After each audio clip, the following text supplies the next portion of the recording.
Hello guys, welcome back again sa ating YouTube channel, no, The Action Man. Una sa lahat, may love shoutout po sa lahat ng mga kakamping at sa mga hindi man mga kakamping. Kung interesado ka sa bidyong ito, patapusin mo na hanggang dulo at huwag nyo nang kalimutan na i-like at i-share ang ating video para malaman naman ng ilan sa ating mga kababayan na nagtutulog-tulugan sa katotohanan.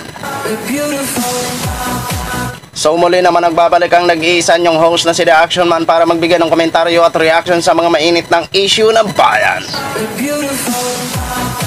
So ito ho mga ka-action, mga kakamping, no, may gusto lang po ako na i-share sa inyo, no, about po ito sa mga previous na pahayag ni Senate Bato de la Rosa nga po mga ka-action, about po ito sa sinasangkutan niya na siya ay dawit sa investigasyon ng ICC ho mga ka-action, na kung saan kung ating pagtagpi-tagpiin mga ka-action, parang masasabi ho natin na parang lumalambot o tatalikuran na ho ang mga Duterte, no. Yan lang po ay atin lang po analysis mga ka-action based sa kanyang mga previous na statement.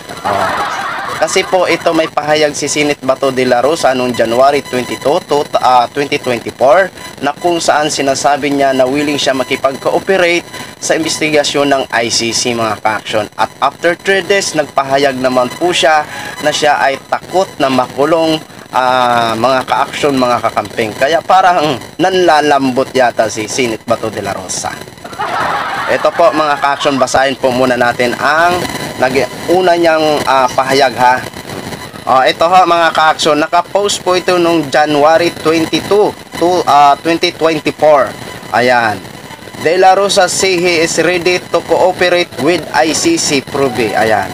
Senator Ronald Bato de la Rosa on Monday said he will cooperate if the current government decide to allow the International Criminal Court investigators to prove the alleged human rights violation by the previous administration must save drug war campaign. Yan po ang una niyang pahayag ha mga ka-action. Okay, ito naman po ang pangalawa niyang pahayag. Senate Bato, takot akong makulong, di ko makikita mga apo ko. Ayan, di ba? Ito ba? Manila, Philippines, inamin ni Senador Ronald Bato de la Rosa nitong Miyerkules na takot siyang makulong dahil sa kanyang mga apo dahil baka hindi niya makita ang mga ito. Yan po ang kanyang mga previous post mga ka-action. Di ba? Kung pagtagpi-tagpi natin, para bang ito ba si Senate Bato de la Rosa? Ito ba ay nalalambot na ba o natatakot? O syempre aminado naman siya diyan, no, di ba? Takot siyang makulong, di ba? So, anong ibig sabihin nito? Di ba?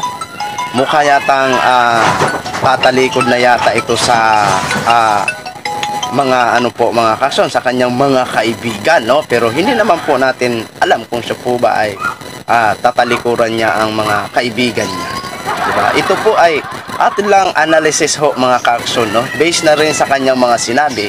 So wala naman pong problema sana tayong nakikita kung siya ay makipag-cooperate sa investigation ng ICC. Bagkos nakakaano po yun, nakaka-advantage, no? Na kung sakali halimbawa mapatunayan na may paglabag sila sa war on drug, siyempre sa kanyang pakikipag-cooperate, parang masabi natin na mapagaan ang nasabing kaso kung sakaling mapatunayan, di ba mga ka-action?